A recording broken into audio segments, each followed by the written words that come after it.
Hey guys, I'm Madison Morgan. I'm from Thomasville, Georgia. I caught at Berry for 3 years. So I love catching because I'm severely ADHD. And if I'm not entertained every second of the day, I'll be looking at fans in the stands, airplanes flying up above, the outfield grass, just literally anything. So I love catching because I'm involved in every single play. There's really not much opportunity for me to get distracted. So that's why I love catching. So if I had to give one piece of advice to a catcher, it would be easy on yourself. Be forgiving. There's a lot of opportunity to make mistakes when you're the leader of the field. So learn from your teammates, take chances, make mistakes, be easy on yourself. It happens. Learn from them, make yourself better. All right, so what we're going to talk about is our everydays. So these are the things that our catchers do every single day when they get warm. Madison is going to show us how it goes. We like to get our lower half really warm and ready to go. We like to practice all the things that we're going to be doing during our practices and during our games. Sometimes we like to think that it's all about the pitchers, but the catchers really are the ones that need to get warm and loose because they're the ones that are going to make the pitchers look good. So Madison, what is the first part of our everydays? So the first part of everyday is going to be tuck jumps. We're going to do 15 of them. So here we go.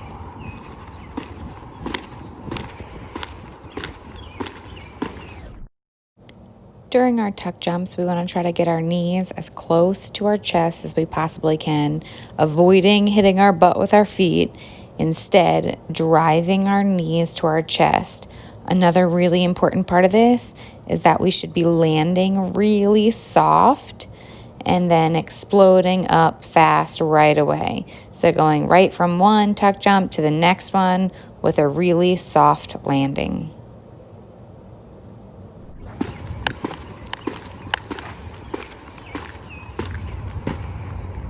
Good. Landing really soft, getting your knees up really high, doing a really good job of warming up our hips and our body. A little bit of cardio is always good. What's next, Madison? Glove flips. Glove flips. All right, so this is the term that we use at Berry to talk about the role of your glove during blocking. So Madison, right down the middle, will you show us kind of a glove flip really quick? Good. So she's going as fast as she can in a straight line. Go back up. As fast as she can, straight down into that blocking position. That is the most important thing about that block, is that we want that glove in position as fast as we can get it. Too many times we see gloves that are coming out to go down or up to go down, and we want to think about the fastest line that we can possibly get that glove right from here straight down that blocking position. So this is something that we practice every single day. So Madison is going to do how many? We're going to do 5. And then on the last one, we're going to hold it for 3 seconds and do a block. Good. Let's see, you're down the middle. Good, so she's going to take her time in between each one, but she's going to go as fast as she can each time. Good. Good. Awesome. So she's holding that, and then she's realizing that when she goes in that block, that glove stays exactly where it needs to be. Now she's going to do the same thing on the other side. Good. Taking her time right in the chalk. She's doing a good job though, because it's hitting the ground so hard that that chalk is going up in the air. Good job, Madison. So she is hitting that glove down straight in that line as hard as she can, as quick as she can, and then she's holding it there for that last one. Perfect. And she's going to block around it. So we do that on every single side to warm up and get ready for that blocking. Good. Awesome. I always say that your stance, your framing, and your blocking are the most important things that you're going to do, so you better warm them up during your warm-up. What's next? We're going to do shadow blocks, 3 to each spot. Anytime that we say shadow, we just mean without a ball. But Madison's going to show us some good shadow blocks in each direction. Good. She's focusing on it now. You can keep going as I talk. She's focusing on exactly what she was just doing with those glove flips. So if we watch, we're going to challenge her to really think about getting that glove straight down in a line as fast as she can during that block. Now kind of. I wanted to pause it here just because as I was looking back at this, you can tell that Madison's chest is really far over. We want it to be up a little bit further than that. Sometimes if we drop down so far, we don't have as much control over our body and we kind of flop, versus being nice and strong in our core and maintaining a good angle so that you can get that ball and keep it in front of you. So she needs to be up a little bit higher than that and nice and strong in her core. Putting it all together.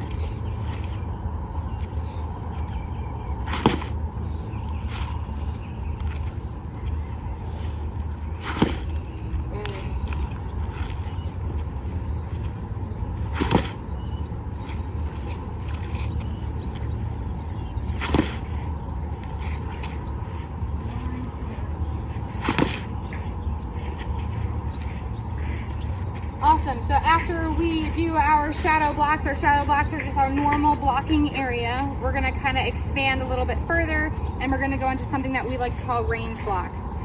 Range blocks happen when our pitchers throw it a little too far and we're not able to get it based off of a normal block. So we gotta switch and kind of become an infielder. Will you show us one of the sides of your range block? Good. So we're going hard. She's nice and low. Her back is nice and flat. Her elbow is bent, and she's ready to get that ball if it comes out here. Ideally, our pitchers are going to keep it where it needs to be, but we want to be ready for this time. And when this happens, now this is when we really want to, like I said, become that infielder. So that we want to be nice and athletic, and we're able to come through the ball. Madison's going to pop up and get ready to throw it to second base. Good. So she gets the thumbs down. Really good athletic position. Now she's going to show us the opposite side. Good, so now it's the same thing, it's just on the other side. Her eyes are behind that ball, and she's ready to catch it. Perfect. She gets her feet in position, and we practice that every single time. So we do one on both sides, and that finishes our everydays.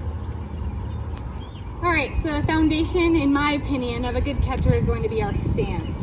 Madison has worked on her stance so much over the past couple of years, and she's going to talk to us a little bit about maybe what you worked on, why it's important, and that kind of stuff.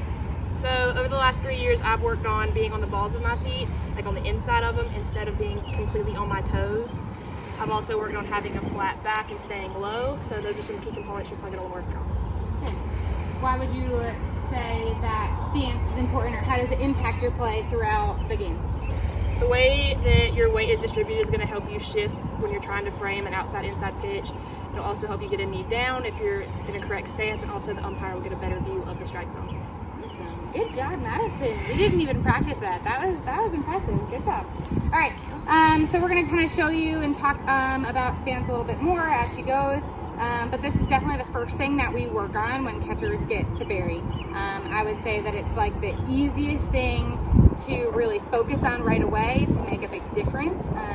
Anytime that you focus on your stance, we're going to be impacting everything else. So it'll impact your framing, it'll impact your blocking. So I think that it's a very crucial part of the game for catchers. All right. So just like Madison said, one of the things that we're going to focus on is we're going to focus on her weight distribution. So where is her weight? A lot of catchers get to college and they want to be way up on their toes because we're taught when we're younger, be way up on your toes. Actually, I don't know if you can see her or not, but she's way up on her toes right now, and that's really a challenging spot to balance. So actually, I'm going to have you face that way. And I want you to get way up on your toes. There you go. Good, yes. And actually, if you just saw that, when she goes to try to get up on her toes, you instantly have to balance. So your chest has to come up, right? So if you were to lean further up in order to not fall over, go ahead, lean up for even further, and then bring your back. Yeah, you have to do this, right? Because that is how you're going to balance. Because if you don't balance, somehow you're going to fall over, right? So the more on our toes we are, the less balanced we are, right? So if I tried to like push her over right now, she would fall. So we want to be nice and strong, and we want to be athletic in that stance. So just like Madison said, we want to work on being more on the balls of our feet and nice and low. Good. Every catcher is going to be a little bit different with this. It has to do with our flexibility in our ankles and in our hips. You can stand up for a second, shake it out. So in order to get a really good solid stance, you want to work on your flexibility of your ankles and of your hips, because that is going to put you in that best position to be nice and quick and moving to the ball. All right, so let's get down in your stance. Awesome. So one of the things, like Madison pointed out, she's going to have a nice flat back, which she does. Her legs are pretty parallel to the ground, which is really good right now, and she's able to be nice and athletic. Her head is coming over her knees, which is really good. So I'm going to have you face that way again so we can show them the side angle of that. So it almost looks like her whole foot is on the ground, right? Now, if you were to actually feel where her pressure is on the inside of her foot, and it's more on the balls of her toes, but she has more of the foot on the ground so that she can push off of it, versus being up on her toe like this, like I don't have anything to push off of. So we want her to have that foot more on the ground so that she can have more of surface area to push push off of if she needs to go side to side. Another thing that she has here is her back is nice and flat, which looks really good. Her leg is very parallel to the ground, which is nice. Some people are going to be able to sit a little deeper, and that's okay, but we want to get your head up and over your knee. So her head is sticking out here, which is good. Can you sit back the opposite way? Do you know what that would feel like? Butt down. Yeah. Here, now, her head, if she was back here, would be really hard to be able to move anywhere. So I want them to get up and be nice and athletic. I wanted to pause it here just so we could compare really quickly. If you look at my back versus Madison's back, the angle is very different, right? So my back is really flat and Madison is up and down a little bit more.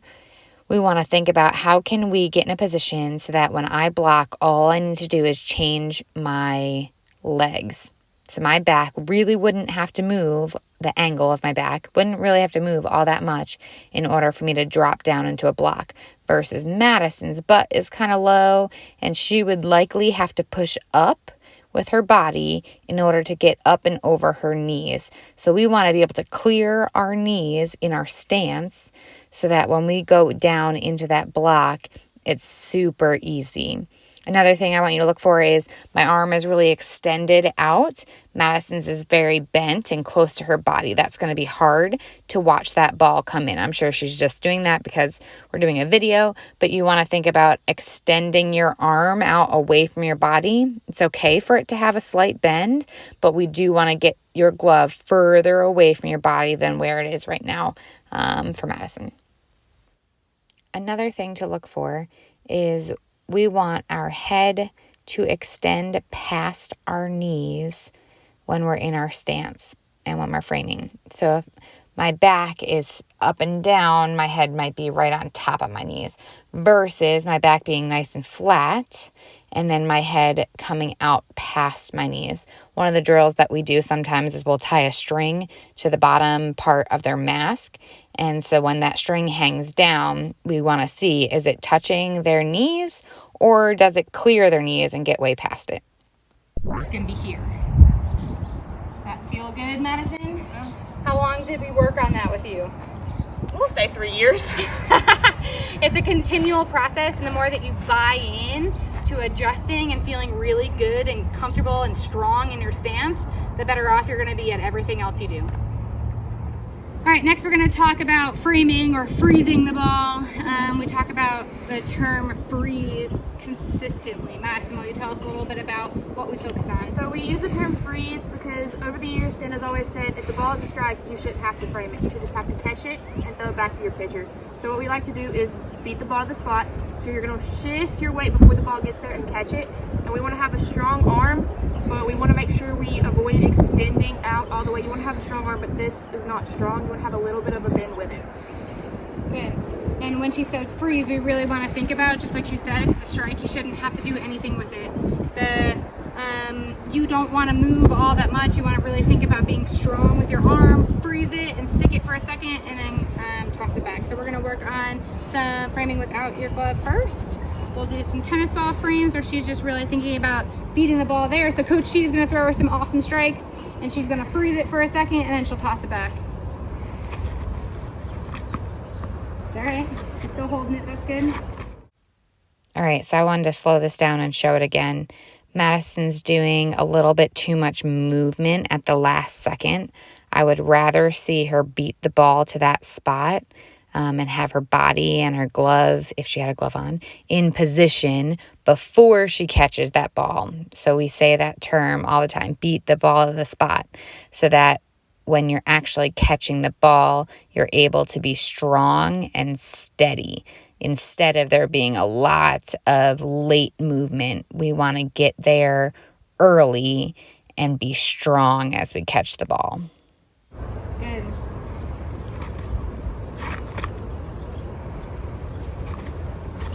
Take your time between. Let's give her a little bit more time between so she can get reset up and get yourself in position. All right. Good job. That's gonna fall. Anyways. Good. Next one, I want you to hold it. Good. don't have to every single time put your knee down, but that's something that we've been working on a lot to get those low strikes, so that she's in position to get that called as a strike. She has her thumb under, she's sticking that ball, she's shaking a little bit because this is harder than you think it would be, but she's doing a good job of staying low and really putting herself in a position to get that called as a strike. Good. I would say also you want to make sure you have your chest over, but you want to make sure that your back is still flat because you want to be able to give the umpire a great view. Good. This is very individualized, so every catcher is going to be a little different in how they do their framing and how their body looks. But the knee down concept can be really helpful to get those low pitches. Now, if we're a little bit more flexible in our ankles and our hips, we might not need to. We might be able to kind of sink down a little lower than some other people. But I encourage you to mess around with it and see how it looks. The important part of this, though, is that we're kind of doing it in a quiet, still manner. So instead of dropping down and whacking our knee against the ground and doing a lot of movement, we should be kind of stealth and slow motion kind of as we get into that position. And then we should be nice and strong as we're catching the ball.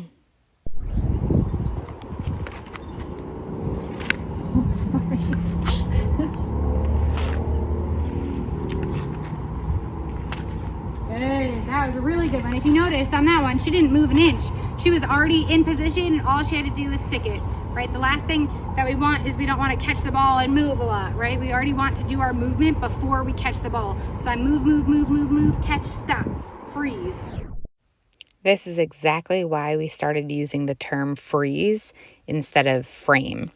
A lot of the times when I see younger catchers framing, they are moving their glove a lot and they're circling around it and twisting their wrist. And I just want you to freeze and stick it and have a strong arm. So we say freeze frames that we're really thinking about being strong and sticking it. You really want to think about the most minimal movement as you're catching that ball. You want to be in position. I think it comes back to also your stance. If you have a good stance and you're on the inside of your feet, it's a lot easier to make those movements and to shift your weight. And it would, because if you're on your toes of your feet, shifting your weight is going to be really awkward and you're off balance. And then also, for instance, if you're going to block something and it goes in the dirt, like you can't get to it as well.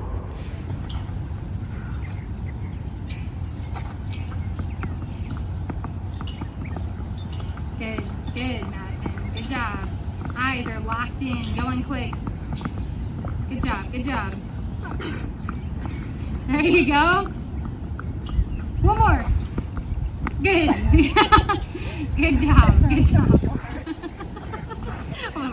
One of the drills that we like to do is using our BOSU balls for our stance for catchers. This is a really great way for them to work on getting the weight on the inside of their feet. So Madison, can you show us how you would get into position? Good.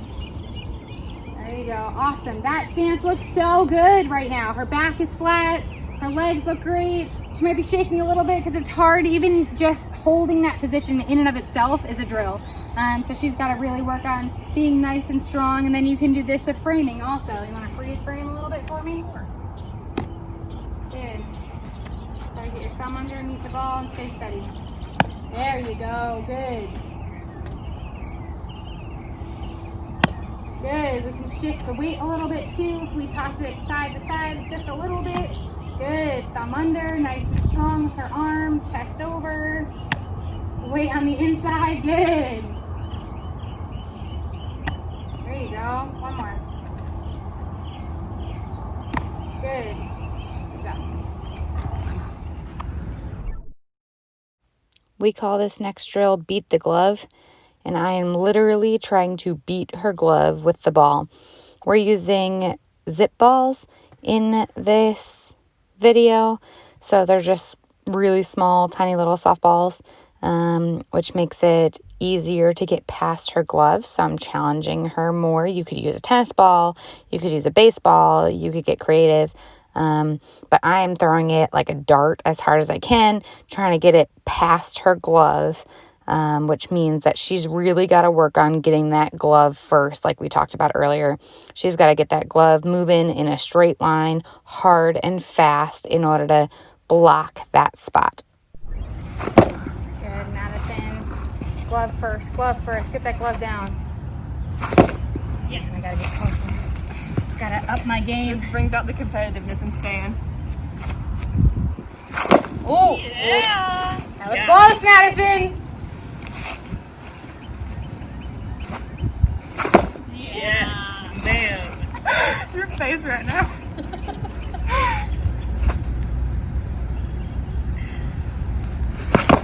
Good, good. Like some Jedi mind trick, like watch the ball.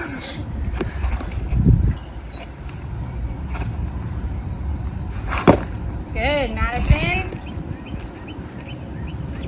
All right, now let's up it. Let's go this direction. This one? Yep. Ready? Set. Good. Other way. This one? Yep. Ready? Set. Ooh, that was close. Watch out, Madison. I'm coming for you. Same way? Ah, yeah. Ready? Set. Good. That was easy. All right, middle. 2 more.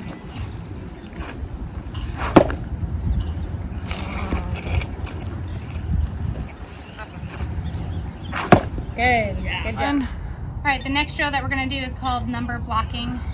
Madison, will you explain number blocking for us a little bit? Yes. So these cones all represent a number. The one closest to you is going to be a 1, the one in the middle is 2, and the one far out is a 3. So each one is where a ball would die, and you're trying to use your body to deaden it. So for a 1, your goal is to replace your knee with your feet. It's a straight down, normal, dry shadow block. So a 1 is going to look like this. You're Good. going straight down. Good. And then a 2 is going to be a little more in front. You're not going to push off as far as you can like you would with a 3. You're just going to find a medium to it. So this is a 2. And then a 3 is going to be out here. Good. So she's thinking about closing the distance to the ball, right? You want to minimize the amount of spin that the ball takes after it hits the ground. Once it hits the ground, your goal is to get it as close to your body as you can. So not only are we thinking about moving side to side, but we might have to be thinking about closing the distance towards that ball as well. So in the beginning, I'm going to say the number and I'm going to bounce the ball at that spot, that distance, and then later on, she's going to have to tell me what number she thinks it was. All right, you ready? I want Madison to focus on really thinking about getting her glove down first, that glove flip that we've gone over. She wants to get that glove straight down as fast as you can to that spot. Ready? We're gonna do a 1 first. Ready, set, go. Good, good. I probably bounced that almost more like a 2, but we're focusing on the 1s. Ready, set, 1. Good. I want to freeze it here again because Madison is collapsing a little too much. So as she hits the ground, her upper half is kind of flying forward. And I want her to be strong in her core and maintain a good angle so that we can control that ball. Sometimes if we block and our chest goes so low, that ball is going to bounce up and over our head.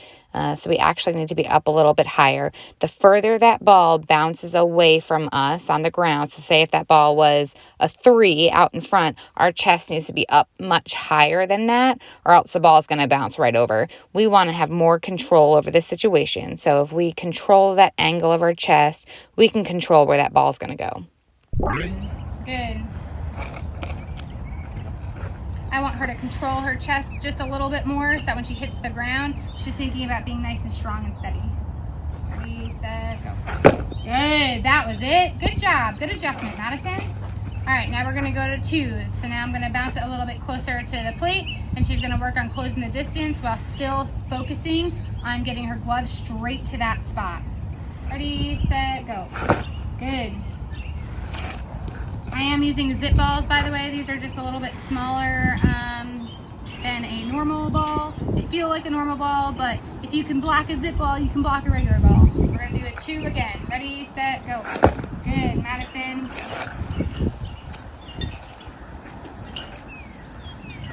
Ready, set, go. Good. All right, now we're doing 3s. Now she's really thinking she's gotta move up closer. She still wants to stay nice and low throughout her block and smooth into that spot. So we're thinking 3s. These are the ones that are going to bounce the closest to home plate. Ready, set, go. Good, good job.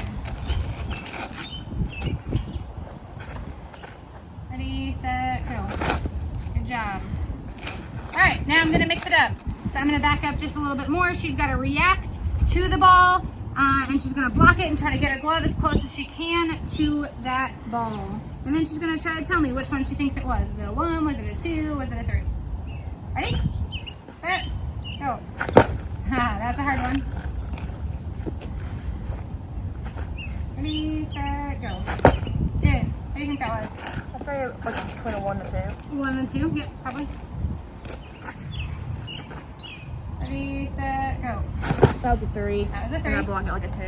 Okay, but this is good conversation, right? Because now she's able to say, yeah, I blocked it like a 2, was a 3. So it had more hang time after it hit the ground before it hit her body. And we want to get her body as close to that ball when it hits the ground as possible. Ready, set, go. Good. Yeah.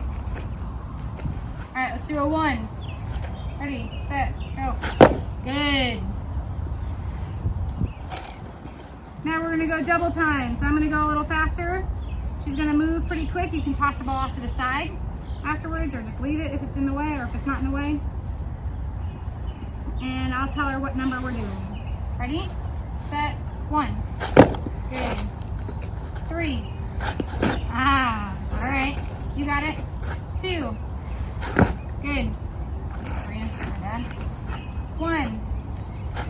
Good. 3. Good. 2.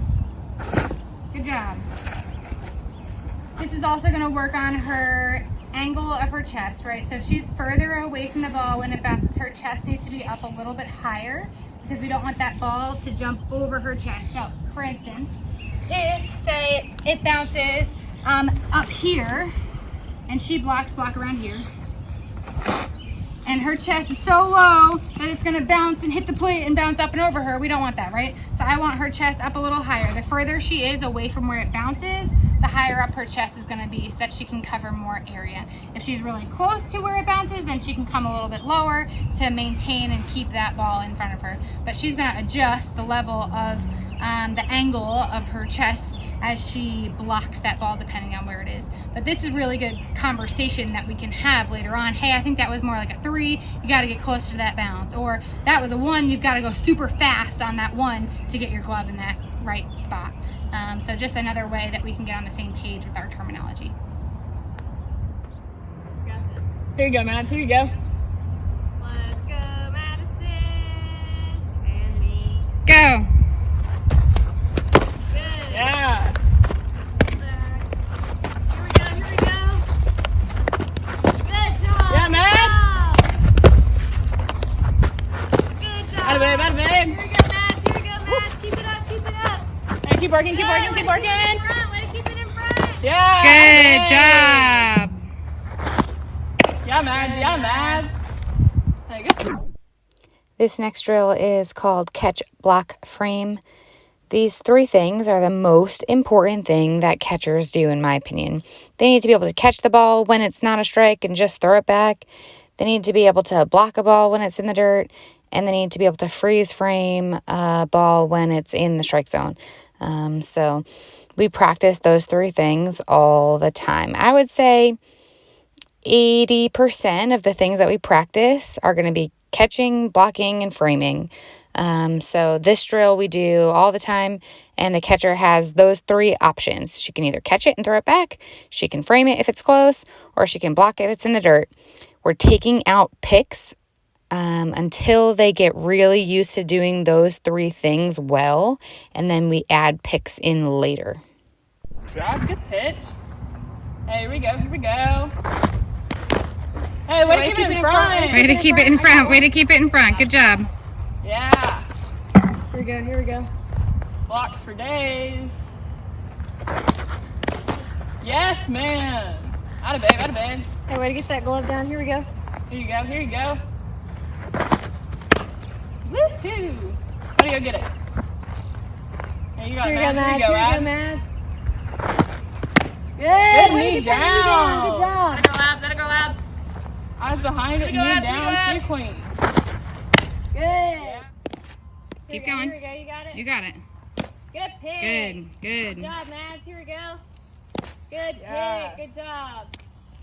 You got it, Mads. All All right. Here we go. Keep Got it, working. Mads. Good pick. Good job. Good, good. Just a thumbs down. Just a thumbs down. Oh, my bad. You're right. You're right. Here we go. That's all right. You're right, you're right. Keep working, keep working. Here you go, Mads. There is a time and a place to do a pick. We work on picks, but not super often. I think that the best time to do a pick is when you have someone average to above average speed or aggressiveness on first base or second base, and we're trying to throw them out. So anytime that we do a pick, we're practicing getting to thumbs down so that we're ready to throw that ball because they're likely stealing. When that ball is bouncing in the dirt just in front of your glove, that would be a time to pick the ball. So if it skips right into your glove, that would be a good time to pick. However, if that ball is bouncing far away from your body, that's got to be a block so that we're keeping that ball in front. Pick.